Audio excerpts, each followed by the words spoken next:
में देखे जाते हैं, लेकिन स्वयंवर में बालिका कन्या जिसका चयन कर ले, हर स्वयंवर में नहीं, स्वयंवर भी प्रकार प्रकार होते हैं। नहीं, अपनी बात कहो पहले। हाँ, उसमें भी प्रकार होते हैं। हाँ, नहीं प्रकार ना लगाओ, पहले बात बताओ स्वयंवर। कहे को बात बताए, हम पहले से रास्ता बंद कर देंगे। नहीं, स्वयंवर की बात बताओ, स्वयंवर कहते किसको है? महाराज, हाँ। स्वयंवर अगर इच्छित है, हाँ। तो इच्छित स्वयंवर में बालिका जिस भी पुरुष का चयन कर ले, वह पुरुष उस बालिका का पति होगा। लक्षित है तो लक्ष्य को पार करने के बाद, पूर्ण करने के बाद, जो व्यक्ति उस लक्ष्य को पूर्ण कर देगा, लक्ष्य का भेदन कर देगा, वह बालिका का पति होगा। एक स्वयंवर होता है शौर्य, जिसका शौर्य सबसे अधिक होगा वह बालिका का पति होगा। तो ये स्वयंवर था पहले, ये स्वयंवर था। हाँ, शौर्य स्वयंवर।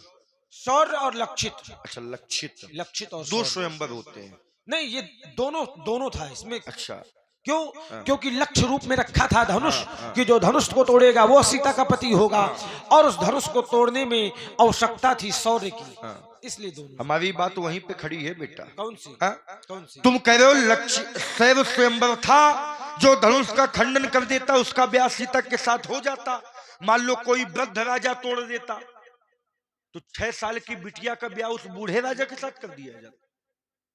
स्वयंवर का विधान ही यह है, विधान ही यह है, विधान ही यह है। तो अच्छा विचार था। लेकिन कोई वृद्ध राजा धनुष का खंडन कर कैसे देता? अच्छा, कैसे न कर देता? क्यों? क्यों? क्योंकि क्या यह धनुष कोई साधारण धनुष था? गरु, कठोर, विदित सबका हूं। ठीक। यह धनुष गरु था, कठोर था, यह सबको विदित है। और जब गरु था, कठोर था, सबको विदित है, तो बूढ़ों से टूटता कैसे? तो बूढ़ों के पास क्या क्षमता नहीं होती क्या? नहीं होती। तुम्हारे कहने से है? ऐसे ऐसे वृद्ध राजा हैं जिन्होंने ऐसा साहस दिखाया जैसे कि संसार का व्यक्ति नहीं दिखा सकता। जैसे जैसे यही अपने पिताजी को ले लो। क्या? 60,000 वर्ष की आयु है, लेकिन देवासुर संग्राम में देवताओं के सहायता के लिए जाते हैं। महाराज, हाँ, 60,000 आयु का मतलब आप क्या निकाल रहे हैं? वृद्ध? तो क्या वृद्ध नहीं है? 60,000 वर्ष की जिसकी आयु हो जाए वो बूढ़ा नहीं होगा भैया, महाराज कि जवान बना रहेगा। ब्राह्मण देवता बेटा, अब जैसे हमारे पिताजी की 60,000 वर्ष की आयु है, तो आप बूढ़ा बता रहे हैं। आपकी 16,000 वर्ष की आयु दिव्य वर्ष, 16,000 दिव्य वर्ष। दिव्य वर्ष। अब समझो, तो महामुनि विश्वामित्र जी की आयु 1,96,000 वर्ष। 1,96,000 वर्ष। तो क्या महामुनि विश्वामित्र जी को क्या माना जाए? वृद्ध है। वृद्ध हैं। हाँ। जब महामुनि विश्वामित्र यानी 2 लाख वर्ष के हो गए, वो वृद्ध हैं, तो मेरे पिताजी तो 60,000 वर्ष के हैं। देखो, विश्वामित्र जी में और तुम्हारे पिताजी में बड़ा अंतर है। जैसे विश्वामित्र जी हैं वैज्ञानिक, वो ऐसी ऐसी औषधियों की खोज करेंगे कि उनके जीवन में चैतन्यता बनी रहेगी। अब रुकिए, विश्वामित्र जी हैं ज्ञानी, हमारे पिताजी भी हैं ज्ञानी। अच्छा, विश्वामित्र जी हैं विज्ञानी। तो राजाओं के यहाँ विज्ञान, आयुर्वेद ये सब वैसे भी रहता है। जबरदस्ती ना लगाओ। अरे तो लगाया है महाराज। तो बात अभी बनेगी नहीं आपकी? नहीं बनेगी। अच्छा, हम बनने नहीं देंगे। तुम नहीं बनने दोगे? तुम बना नहीं सकते, बिगाड़ सकते। देखो आके बैठ गए। हाँ, अगर तुम नहीं बनाओगे तो ये बनाएंगे। हाँ, लेकिन बात बनेगी आज। हाँ, अब बात बनी है बेटा। यहाँ पर अगर विचार कीजिए आप सभी, अगर पण अच्छा होता। और ध्यान दें, ये हमारे आगे पंडित श्री विकास जी द्विवेदी, जो ब्यास जी हमारे हैं, इनकी तरफ से 501 मुद्रा हैं। सुंदर परशुराम जी और लक्ष्मण जी के चरणों में भेंट जाए। कोट को साधुवाद। 5 के आगे 2 शून्य की जगह 1 शून्य और लगा देते आप। आजा, इतने काफी है। हाँ? ये पूछ के आना पड़ेगा कनुआरा। विचार कीजिए, अगर पण अच्छा होता तो यहाँ के लोग पण की प्रशंसा करते, अपनी निंदा न करते। यहाँ के लोगों ने पण की निंदा किया है और शास्त्र ने कहा कि हारी विधि बेग ये जनक जड़ताई अम्मती हमार ते ही दे ही सुहाई, क्योंकि बिनु भंजे भव धनुष विशाला, मेल ही राम सिय उर्माला। यहाँ के लोगों ने कहा था भगवान शंकर के धनुष का खंडन ना हो और सीता को मनचाहा वर भी मिल जाए, तो यहाँ के लोगों ने क्यों विरोध किया बेटा? गणपण अच्छा था महाराज। बेटा। ये जो विरोध है तो ये विवेक जनित नहीं है, अच्छा, ये विवेक रहित विरोध है। हाँ। विचार करिए, आचार्य कहते हैं क्या कहते हैं? सब कर संशय अरु अज्ञानु, सब कर संशय अरु अज्ञानु, मंदो महीपन करो अभी।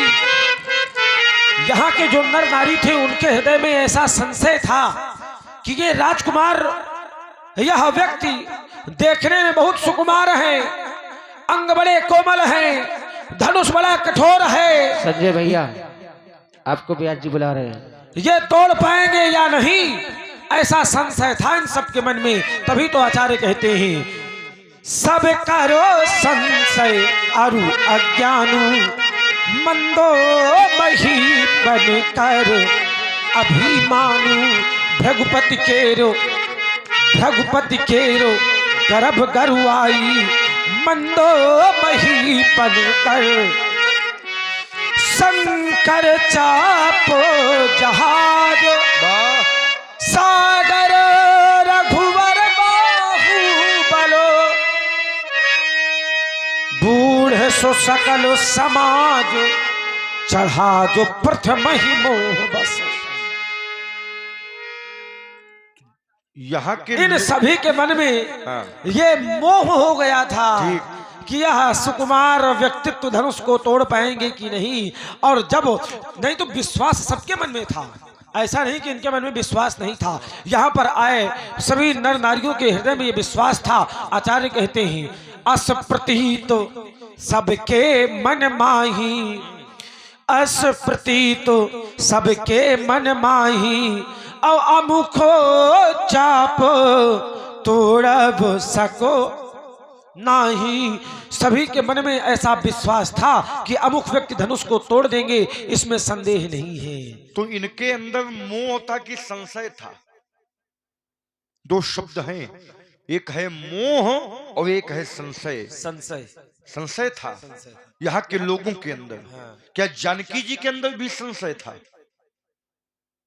उनके अंदर संशय ना होना चाहिए, लेकिन जानकी जी ने स्वयं कहा था आहा तात दारुण हठ ठानी, और समुझत कछु नहीं लाभ नहानी। जानकी जी स्वयं कह रही हैं हमारे पिताजी ने ऐसा पण कर लिया है, उस पण से ना कुछ लाभ समझ में आ रहा है ना हानि समझ में आ रही है। कोई आप व्यवहार करें या तो लाभ होगा या तो हानि होगी, चाहे आप कोई व्यापार करें या तो लाभ होगा या तो हानि होगी, चाहे कोई भी कार्य करें या तो लाभ होगा या तो हानि होगी। लेकिन जानकी जी कह रही हैं आहा तात दारुण हठ ठानी, और समुझत कछु नहीं लाभ ना। अच्छा, जब सीता जी को संशय क्यों नहीं होना चाहिए? क्यों नहीं? हाँ तो फिर क्यों नहीं होना चाहिए सीता जी को संशय? क्यों ना होना चाहिए? उनको विश्वास था तो संशय का जन्म कैसे होगा? क्यों नहीं होना चाहिए? हाँ। कारण क्या है? हाँ। सीता जी को संशय क्यों नहीं होना चाहिए था? अच्छा, कोई कारण होगा? कारण है। क्या कारण? बिल्कुल है। क्या है? जब मैया ने वरदान दे दिया सो बर मिलई जाहि मन राचा, तो मैया के वचनों पर विश्वास नहीं था। अगर विश्वास था फिर संशय का जन्म क्यों हो गया बेटा? महाराज, मैया के वचनों पर तो विश्वास था। हाँ, लेकिन इसलिए हाँ। क्योंकि सीता जी ने जब उस वर को अपने हृदय में रमाया था, हाँ, तो हस्ताक्षर तो मैया ने ही किया था। हस्ताक्षर कर दिया था। हाँ, हस्ताक्षर तो मैया ने ही किया मोहर था। भी लगाया था। बिल्कुल वही तो कह रहा हूँ। ठीक। विश्वास तो था, लेकिन उस अमुख का रूप देख करके, उसका स्वरूप इतना सुंदर था, इतने कोमल अंग प्रत्यंग थे कि उनको देख करके मोह उत्पन्न हो गया। अच्छा, कहाँ जाए? जाकर कहीं भजन करो। ये भजन का वजन दिख रहा है बेटा। ऐसे जाले में कहे जीव दे हे, जीव नहीं दे रहे, बाबाओं का काम है जाड़े में जीव देना। जाके देखिए कितने पड़े हैं। हाँ, पूजा पाठ करो, पूजा पाठ करना संतों का धर्म है। भिक्षा मांगो। भिक्षा वाले बाबा नहीं है, ना सीधा बाबा है, ना सीधा वाले बाबा है। इसको समझा दो तो भी धौंक देंगे, फिर हमको दोष ना देना। देख लो, ये भी भोलेनाथ के पुजारी हैं। कहते सांप नहीं लाओ का। महाराज, नहीं तो धनुष उठावेंगे तो क्या होगा? धनुष पर बाण चढ़ावेंगे। चढ़ा लो बेटा। ज्यादा कुछ नहीं होगा। क्या होगा? इतना होगा कि कल प्रातःकाल समाचार पत्रों में बड़े बड़े शब्दों में अंकित हो जाएगा। क्या अंकित होगा? कि लक्ष्मण के विकराल क्रोध के आगे परशुराम जी जर के स्वाहा हो गए। ये न लिखा जाएगा। क्या आएगा कि परशुराम जी ने लक्ष्मण जी की जाड़े में दुर्दशा किया। ये लिख कर आएगा। चक्कर में दुर्दशा किया, जाड़े में दुर्दशा किया। हाँ, अनुकूल मेरे घर रहोगे। हाँ हाँ, अनुकूल हाँ। मेरे घर रहोगे तो क्या करोगे? तो शायद तुम्हें हम छोड़ देंगे।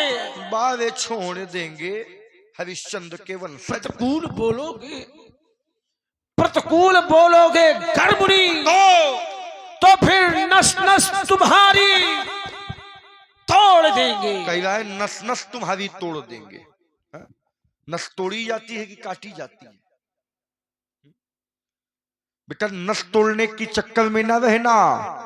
इसलिए दशरथ के नंदन पर जई हो दुख फंदन में हाथ चली है भगुनंदन को फलसा रण बंका है तो यह ना दिखाए गुरु बाबा समेत यहाँ मची है संगम में समर भयंका है। माता सुमित्रा की गोदी करो खाली आज और जई हो महेंद्राचल बजा कर लीटंका है। मेरे सन्मुख कितने आए, मेरे सन्मुख कितने आए, घोर घमंडी काले तो मिट्टी में मिल गए सभी।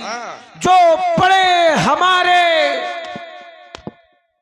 पाले। छाती न ठोको, छाती फट जाएगी।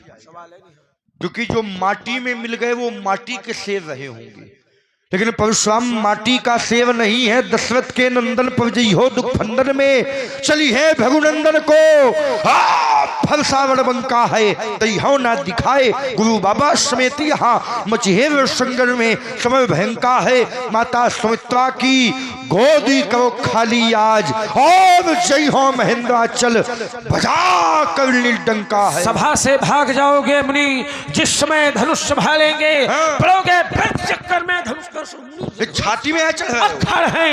नहीं ये नेक दस सकते तो जगत की चंद्र तन लज्जा विषम काल खा लेंगे।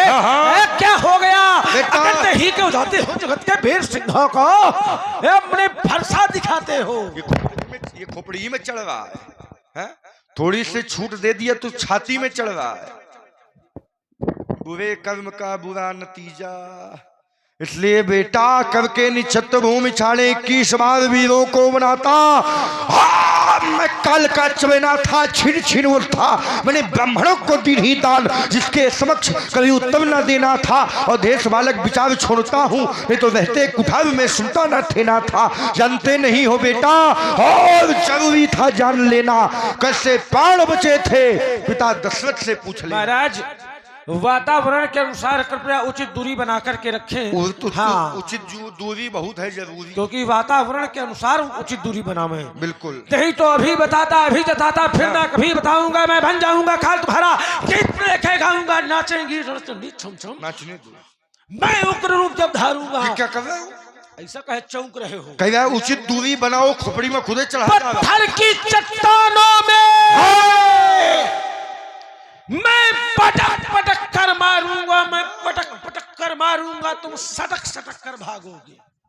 कह रहा है पटक पटक कर मारूंगा। सिधाई का जमाना नहीं रहा भैया। हमने आशीर्वाद दिया तो कह रहा है पटक पटक कर मारूंगा।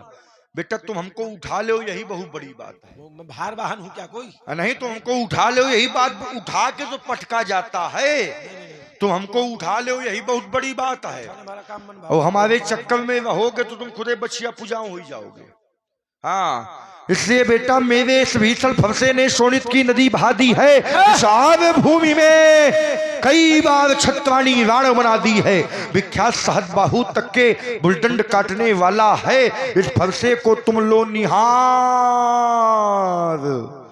ये रक्त चाटने वाला है। रह जाना है आपको जीवन भर। देखता नहीं विप्रवेश, तो क्या करूं? देखता नहीं यदि विप्रवेश तो क्षण भर में मजा चखा देता, और मान मिलेता मिटा लेता, मन के फरसे की याद भुला देता, छीनता छीनता। इतना कहे चौंक रहे हो, मार थोड़ी चौक थोड़ी में सावधान हुई रहे। छीनता धनुष बाण फरसा करके घनघोर दिखा देता, छल छल पुरुष चलाना मुंजी सभी भुला देता, छीन लेता परशु और सीधे महेंद्रांचल के रास्ता पकड़ा देता। तुम हमको क्या महेंद्रांचल की रास्ता पकड़ाओगे? कवि के निक्षत्र भूमि छाने 21 बार। इसलिए बेटा, जब तक तुमको अनुप्रास का चवनप्रास नहीं खिलाया जाएगा, तुम्हारी बुद्धि का विकास होने वाला नहीं है। जानकी जनाई जान जाओगे जागेश्वर, जानकी खैर नहीं जमपुर पठाऊंगा। देख लो देह में चमक रही चावानल, दशरथ के दिल को दुग्धावण पहुंचाऊंगा। ये तीना करो तो सभा में पुकार कहो, अस्त्र शस्त्र छोड़ी परशुराम ना कहूंगा। एहो मुनिनाथ समझ जाओ, भी कहने से नहीं तो दांत भी खट्टे बनाऊंगा। से किसे आए हो सभा माही, जौन अभिमान तौन क्षण में मिटाऊंगा। धलके सरासन धनुष्मान को परी शत्रु के शौर्य की श्रद्धा भाऊंगा। एती न करो तो सभा में पुकार कहूंगा, अस्त्र शस्त्र त्याग लखन लाल ना कहूंगा। व्यास जी आपे का मुंह देख के आज छोड़े दे गए। अगर आप ना होते तो निपटा दिया होता अब तक। हाँ देख ले, इसलिए दल दूंगा दम भदर पदीन तो सुदोहियों के, ये देह की दमक देख दिन कर दहलाएगा। ये भूपति भयातुर भाई भागेंगे भौर, और भान सा प्रकाश आज जग में प्रगटाऊंगा। पर उसके प्रभाव से बले कर पृथ्वी मत बलेंकर शंकर का रूप बन जाऊंगा। ये तीना करो तो सभा में पुकार कहो, अस्त्र शस्त्र छोड़ी परशुराम ना कहो। इस राजमम क्रोध को उपजाऊ नहीं महाप्रलय में मचाऊंगा। लाल लाल आंखें कर मोह जो दरबार ज्योति नौकों के पल में बुझाऊंगा। साए साए तीर चले सारे मंडल माही, ऐसी महाप्रलय में मचाऊंगा। एती न करो तो सभा में पुकार कहो, अस्त्र शस्त्र त्याग लखन लाल ना कहा। मेरे सभी फरसे ने शोणित की नदी बहा दी है। इस आर्य भूमि में कई बार छत्रवाणी राण बना दी है। विख्यात सात बाहू तक के बुलडंड काटने वाला है। इस फरसे को तुम लो निहार, ये रक्त चाटने वाला है। हो मुनिनाथ मोह सेखी दिखाओ नहीं सारी सन सेखी में धूल में मिलाऊंगा। उछल कूद मोह जो फरसा दिखाए रहे, फरसा को छीन। और श्री आदरणीय राम सहोदर राजपूत जी, श्री राम सहोदर राजपूत जी अमूंद वाले रामलीला समिति के कोषाध्यक्ष जी ग्राम करही, आपकी ओर से 101 पुष्प मुद्राएं भगवान परशुराम जी लक्ष्मण जी के चरणों में सादर समर्पित करते हैं। बहुत बहुत साधुवाद। इस फरसा को छीन आज नदी में बहाऊंगा। मारते हो नींद जो भी था कि बार बार आज मैं धूल में मिलाऊंगा। एती ना करो तो सभा में पुकार कहो, अस्त्र शस्त्र त्याग लखन लाल ना कहूंगा। मैं इसलिए बेटा, तुमने अपने वक्तव्यों को प्रस्तुत किया, इसलिए नरसिंहों से मत टकराना। नरसिंहों में बसे भवानी, और जिसने हमसे लोहा मांगा फिर उसने मांगा पानी। तो फिर मेरे भी मन भाया है।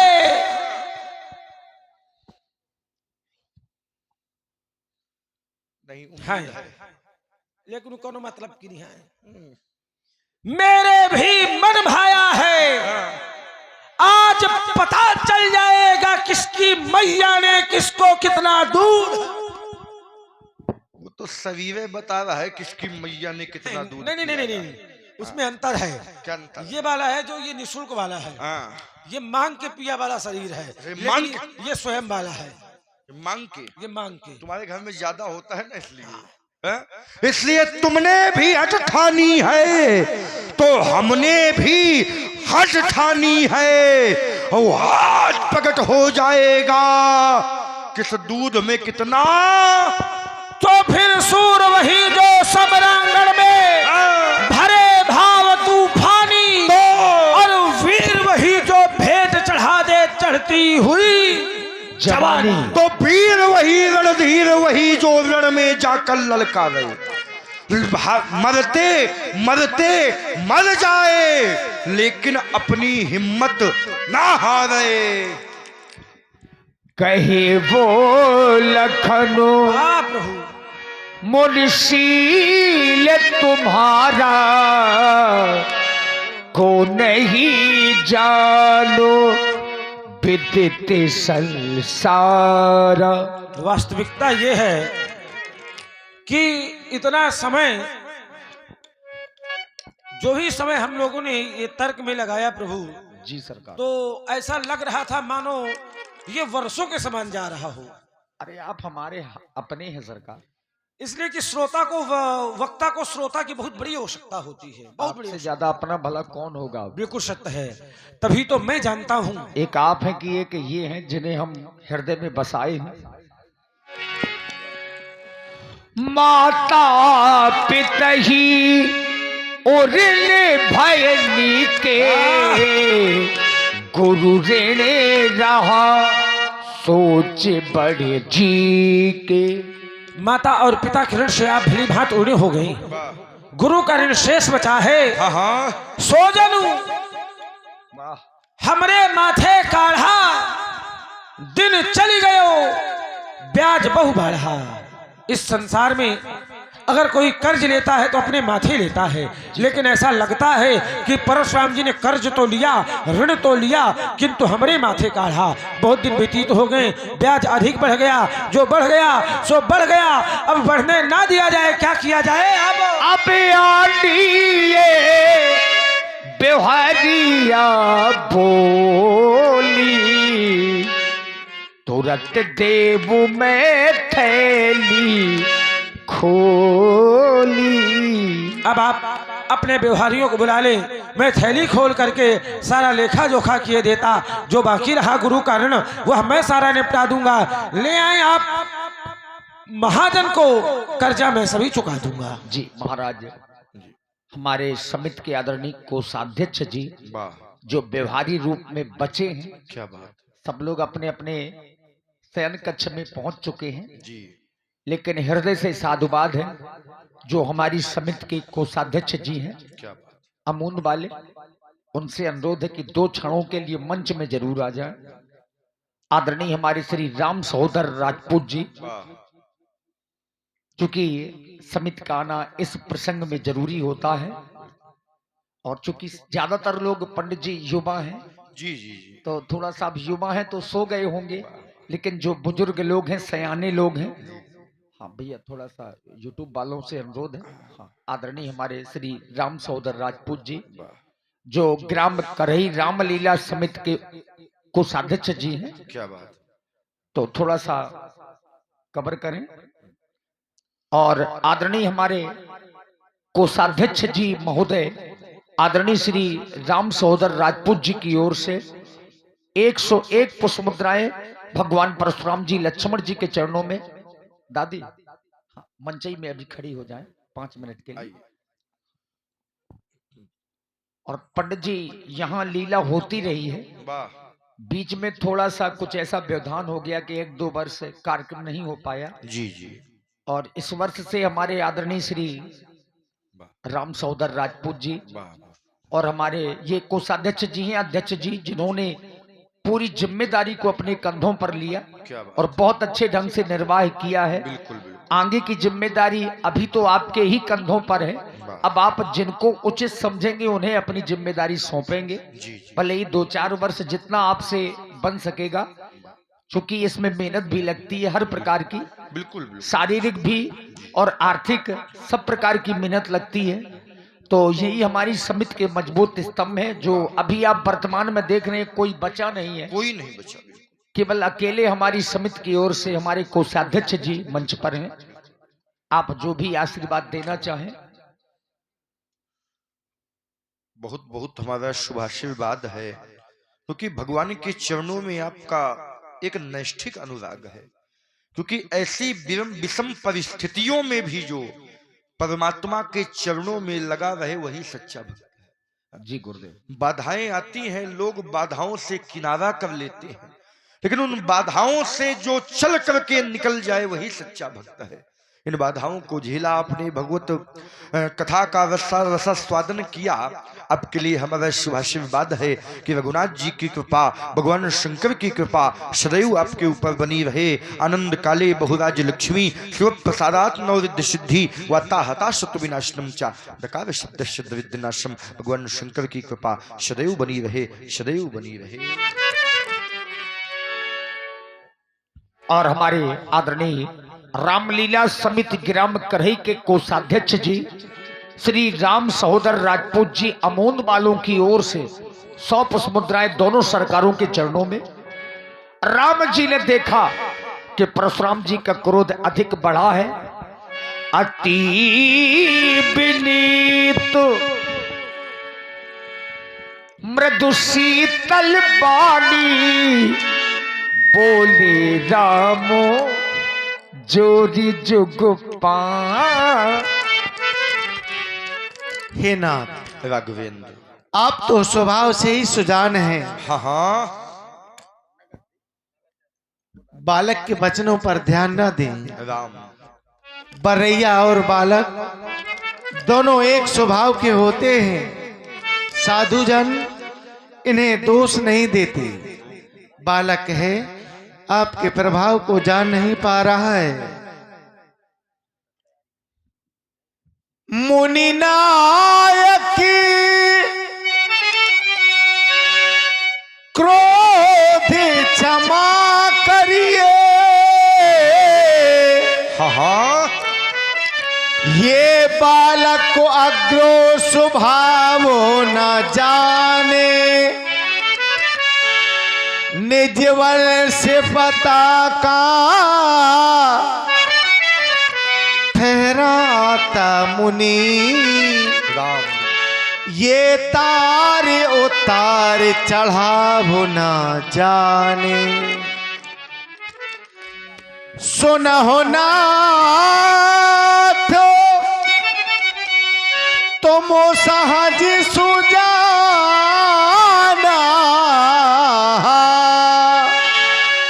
बालक को बचन करिए नहीं काना। देखिए, राम जी के गूढ़ वचन सुनकर के परशुराम जी का मस्तिष्क चकरा गया। ये कोई साधारण नहीं होंगे। सुन मृदु गूढ़ वचन रघुपति के। उघरे पटल पर सुधरो मती के। जन गया राम, अब साक्षात नारायण के अवतार हैं। स्तु इस धनुष को चढ़ा करके मेरे संदेह को दूर करें। राम रमापति कर धनु लेहु खैचौ चाप मीटे संदेहु। देते चापिया पुही चली गया बू। परशुराम मन विश्व में भयाबू। जाना राम प्रभाव तब पुलक प्रफुल्लित गात। जोरी पाली बोले बचनु हृदय न प्रेम अमात। रघुकुल में सूर समान हो तुम, हे राम तुम्हारी जय होवे। दुष्टों के हेतु कृशान हो तुम, हे लखन तुम्हारी जय होवे। हे शिव स्वरूप गोदुज रक्षक, हे राम तुम्हारी जय होवे। हे जगद्धार शेषावतार, हे लखन तुम्हारी जय होवे। हे राम तुम्हारी जय होवे। बलि राघवेंद्र सरकार की। और हमारे आदरणीय श्री कोषाध्यक्ष जी, आदरणीय श्री राम सहोदर राजपूत जी अमून वाले, जो हमारी रामलीला समिति ग्राम कही के कोषाध्यक्ष जी हैं, आपकी ओर से 51 मुद्राएं राम जी के चरणों में सादर समर्पित हैं। और कोषाध्यक्ष जी को बहुत बहुत साधुवाद। एक बार हम उनसे पुनः निवेदन करेंगे, आप हमारे अपने बुजुर्ग हैं, इस बात